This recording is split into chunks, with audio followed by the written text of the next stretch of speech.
પ્રભુએ કૃપા કરી છે. શ્રીજી બાવાએ કૃપા કરી ત્યારે આંગણ અવસર આવ્યો જો. શ્રીજી બાવાએ કૃપા કરી ત્યારે આંગણ અવસર આવ્યો જો.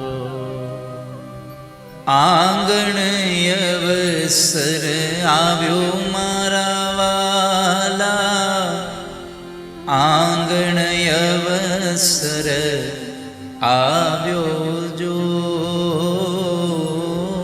આંગણ અવસર આવ્યો મારા વાલા, આંગણ અવસર આવ્યો જો.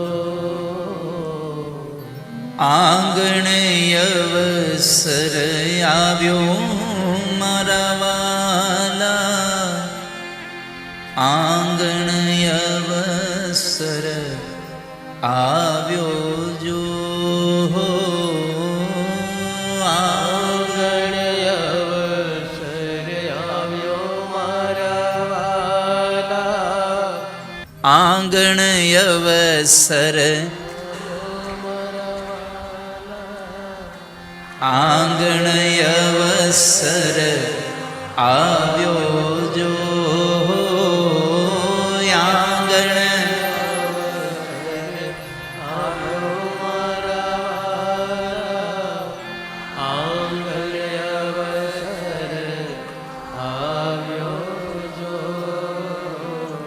શ્રીજી બાવાએ કૃપા કરી ત્યારે આંગણ અવસર આવ્યો જો.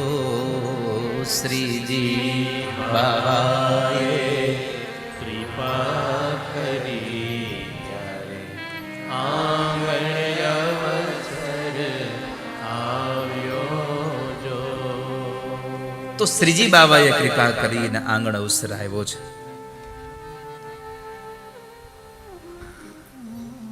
પ્રભુ કૃપા કરે ત્યારે આવા અવસર આપણને પ્રાપ્ત થતા હોય છે. અને છતાં પણ આપણને લોકો આમંત્રણ આપે તોય આપણે એમાં ઓછા જઈએ. અને સિનેમા ઘરમાં પિક્ચર આવે તોય ઘણા તો એમ કહેતા હોય આપણને ક્યાં આમંત્રણ મોકલાયું છે.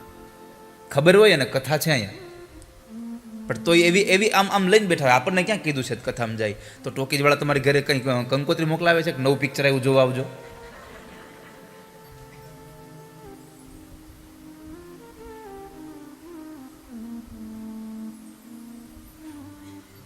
માણસ અપેક્ષાઓ એવી જગ્યાએ રાખે છે કે જ્યાં અપેક્ષાઓ રાખવાની આવશ્યકતા જ નથી.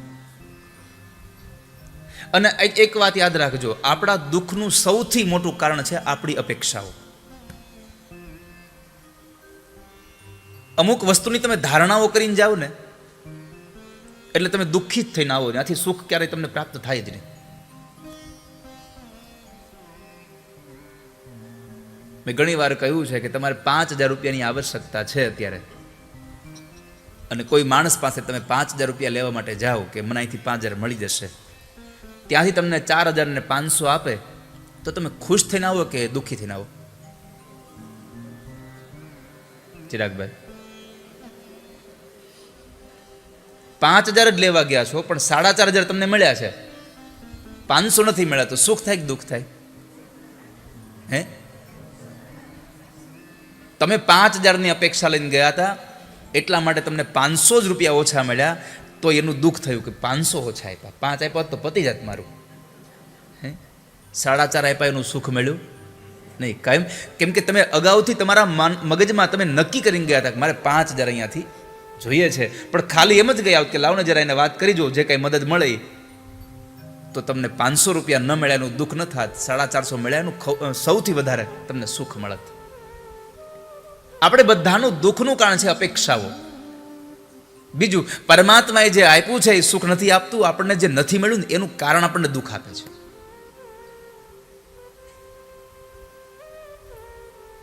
આખી થાળીમાં તમને 32 ભાતના ભોજન તમને જમાડે અને પાપડ ભૂલી જાય તો એ પાપડ ન આપ્યા એનું દુઃખ તમને થાય. પાપડ ન આપ્યા આપણને. એટલે તને આટલું બધું મીઠાઈ ખવડાવી એનું તને સુખ ન મળે. આ સંસારનો માણસ પોતાની અપેક્ષાઓથી દુઃખી થઈ રહ્યો છે.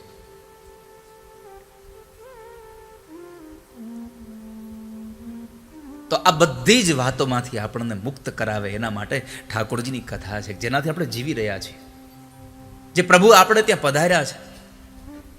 આ 5 દિવસ તો ખાલી તમને મારે એનો ઉપાય જ કહેવાનો છો.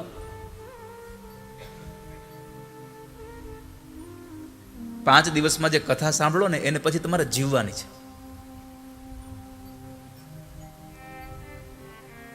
5 દિવસ કે 7 દિવસની કથા પૂરી થાય એટલે લોકો શું કહે, કથા પૂરી થઈ ગઈ. અરે પૂરી નથી થઈ, સાંભળવાનું પૂરું થયું, હવે એને જીવવાનું ચાલુ કરવાનું છે. 2-3 દિવસના લગ્ન પૂરા થાય એટલે નથી કહેતા હે હવે લગ્ન પૂરા થયા. એ પૂરા નથી થયા, વિધિ પૂરી થઈ, હવે સાચું લગ્ન ચાલુ થાય. સાચું તો હવે ચાલુ થાય પછી.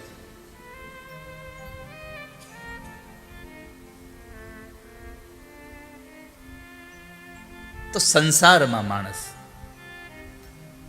આ કથાઓના માધ્યમથી આપણને જે જે વસ્તુઓથી દુઃખ મળી રહ્યા છે એમાંથી આપણે છૂટી જઈએ.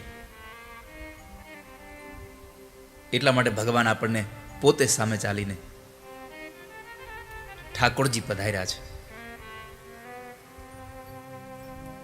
એ આજ મારે ઓરડે રે આવ્યા અવિનાશી અલબેલ. આજ મારે ઓરડે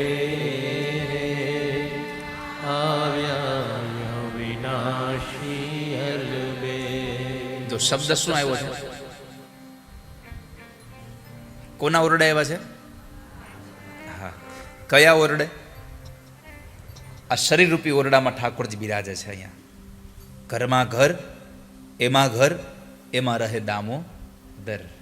આ વિશ્વ એક ઘર છે, એમાં આ મનુષ્ય શરીર બીજું ઘર છે, અને એમાં હૃદય એ ત્રીજું ઘર છે. એટલે કે ઘરમાં ઘર, એમાં પાછું નવું ઘર આ હૃદય, અને એમાં જે કોઈ પ્રાણ તત્વ છે એ આપણો બધાનો દામોદર.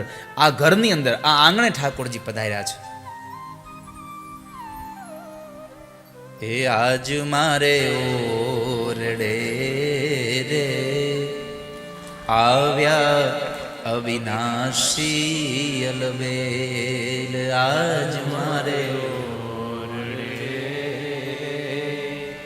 આવ્યા અવિનાશી અલબેલ. બાઈ મેં બોલાવિયા રે સુંદર છો ગાવાળા છેલ. બાઈ મેં બોલાવ્યા રે સુંદર છોગાવાળો છે.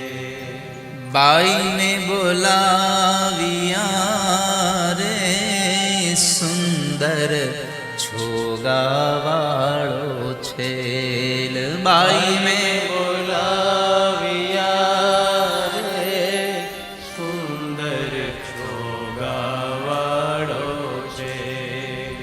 એ આજ મારે ઓરડે રે આવ્યા અવિનાશી અલબેલ. આજ મારે ઓરડે રે આવ્યા અવિનાશી અલબેલ. ભગવાન આજે અવિનાશી આજે આપણા ઘરે પધાર્યા છે, અને એને જોવા માટે આપણે આવ્યા છીએ. જ્યારે આપણા ઘરે મહેમાન આવતા હોય, સારો પ્રસંગ હોય, તો નથી આખું ઘર ને બધું આપણે શણગારતા? તો મારે તમને એ પણ કહેવું છે કે 5 દિવસ તમારા ગામમાં ઠાકોરજી આવ્યા છે. તમારા ઘરે આવે ન આવે એ બધા વિચારોને એક બાજુ પડતા મૂકી દો, પણ ઠાકોરજી આપણે ત્યાં આવ્યા છે તો કમસે કમ આ 5 દિવસ તમારા આંગણે એક તોરણ બંધાવી રાખો. બની શકે તો તમારા આંગણામાં એક નાની એવી રંગોળી પૂરી રાખો. ઠાકોરજીને ગમશે. તમને થશે કે ત્યાં ક્યાં જોવા આવવાના છે, અમે પૂરી કે નહીં.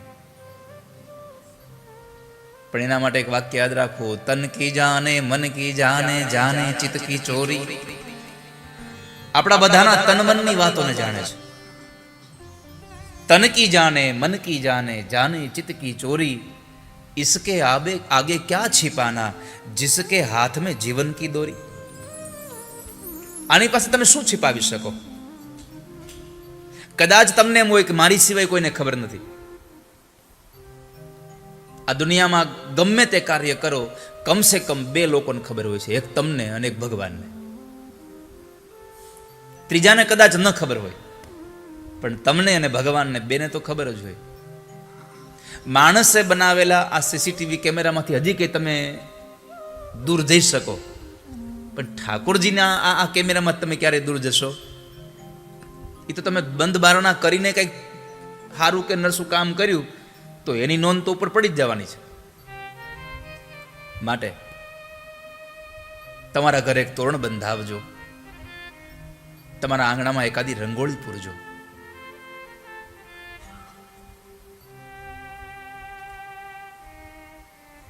ઠાકોરજીને ખૂબ આવકાર આપજો. હે આજ મારે ઓરડે રે આવ્યા, અવિનાશી અલબેલ. આજ મારે